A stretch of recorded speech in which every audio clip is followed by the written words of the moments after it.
You want to save some money. Don't overthink the process.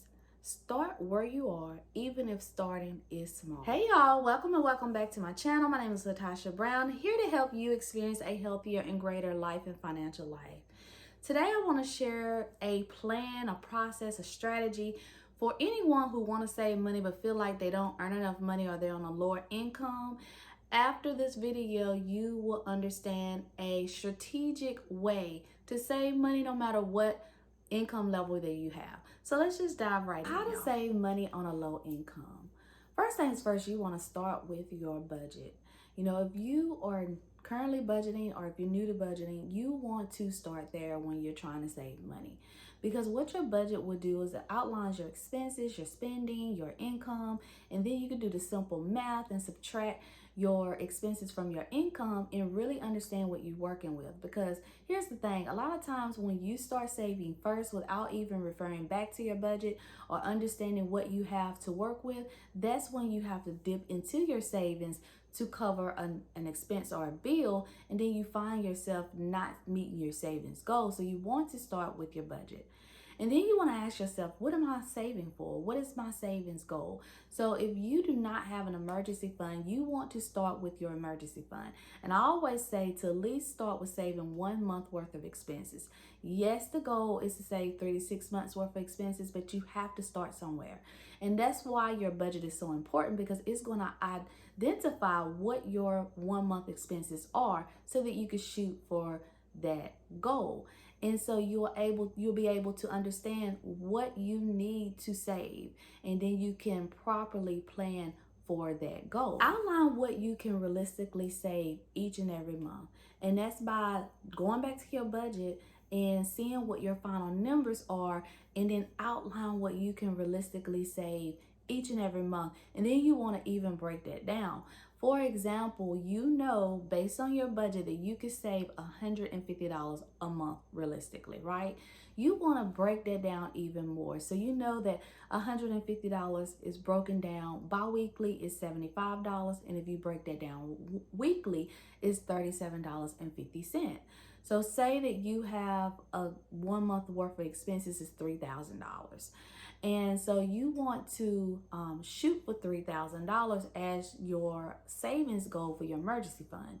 And what you want to do is make sure that you have a deadline for that, so that you can measure your progress and really, know where you're at when you're saving for this goal. And so if you have $3,000 worth of expenses and you can save $150 a month, it will take you 1 year and 8 months to meet that savings goal. This is the realistic amount that you can save each and every month, and you have broken it down so that you can see that you can do this, that it's possible, that it's doable. And then what's so great about breaking it down, you can now automate it. You can automate it so that you can take your hands off. You don't have to worry about transferring it. You don't even have to question, whether you can or cannot save, because you already identified that you can realistically save this amount of money. So automating it will allow you to set up a system to work for you, and you can have it already set in stone and done. And you can always change that amount as you go and grow. And so you want to automate that by having it withdrawn from your check each pay week. You can simply go to your HR department and have them set that amount, that $150 a month, or break it down $75 per paycheck, and have them deposit it into your savings account. So you're setting up systems that will allow it to work for there may be times that you want to wrap up your efforts and save more. And what you can do at those times is to take a look at your expenses and see what you can cut back in, what areas that you can, reduce.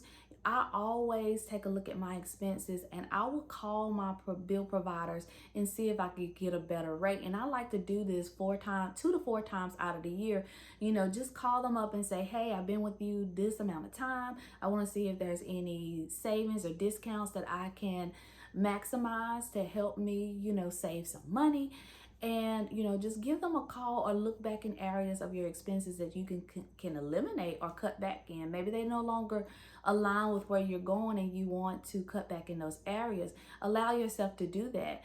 And you can also, if you're like, you know what, there's really not an area that I can cut back in, well, maybe you can take a weekend or seasonal part-time job to bring in some more income, or even do like a side gig or a side hustle to help bring in some income. So there are ways that you can bring back money into your budget so that you can save more money. But don't lose sight of your amount that you've outlined and that you're already saving. And it's okay to take small steps when saving money. And lastly, you know what? Start where you are. Start with what you have, even if starting is small. Don't overthink it, because a lot of times overthinking allows us not to make a move. Give yourself grace each and every day. The small amounts add up, y'all.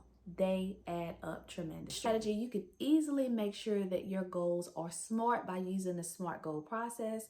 Your goal is specific, because with this strategy, we are specific with the amount that you can save, and we broke it down to where you know the exact amount that you're saving, the specific amount that you can save, and then it's measurable. You can measure that amount each and every month to make sure that you're on track. It is attainable because we made sure that we started with our budget to outline the realistic amount that you could save each and every month. It is relevant. That's why I asked, what is the overall savings goal? What do you need? Because you want to make sure that your goals are meaningful and relevant to you. And it's time. You can have a time on it and a deadline on it, and we outline that time within this strategy. So when you are setting your goals, make sure that you're able to follow the SMART goal process, because it's an easy way to make sure that you can do it and that your goals are relevant and that they're realistic. So the SMART goal process is great.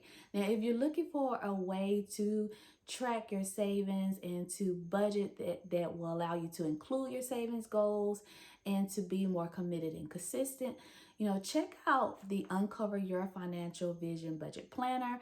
It's one that I use and created to help me stay on track. I'm gonna drop a link in the description section for you to check it out.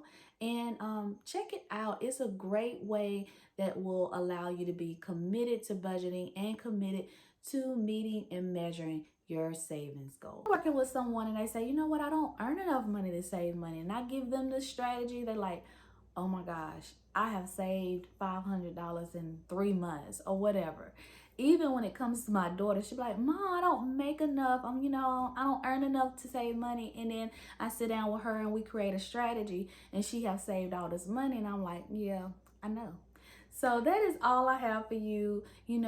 Drop it in the comments. What is your saving strategy? Share it with us. We would love to hear from you. And if you have any questions, leave them in the comments, because you never know if someone else may have that same question. And do me a great big favor, y'all. Like this video. Your likes matter to me. It lets me know that I'm showing up with value and I'm helpful. And that means a lot to me, just you liking my video. And do me another great big favor, subscribe to this channel. If you like financial inspiration, motivation on your journey, and ways to manage your money more peacefully and to experience a healthier and greater financial life, I am your girl. I would love to have you a part of the community. And y'all, in the meantime, in between time, have the most abundant day. Bye, y'all.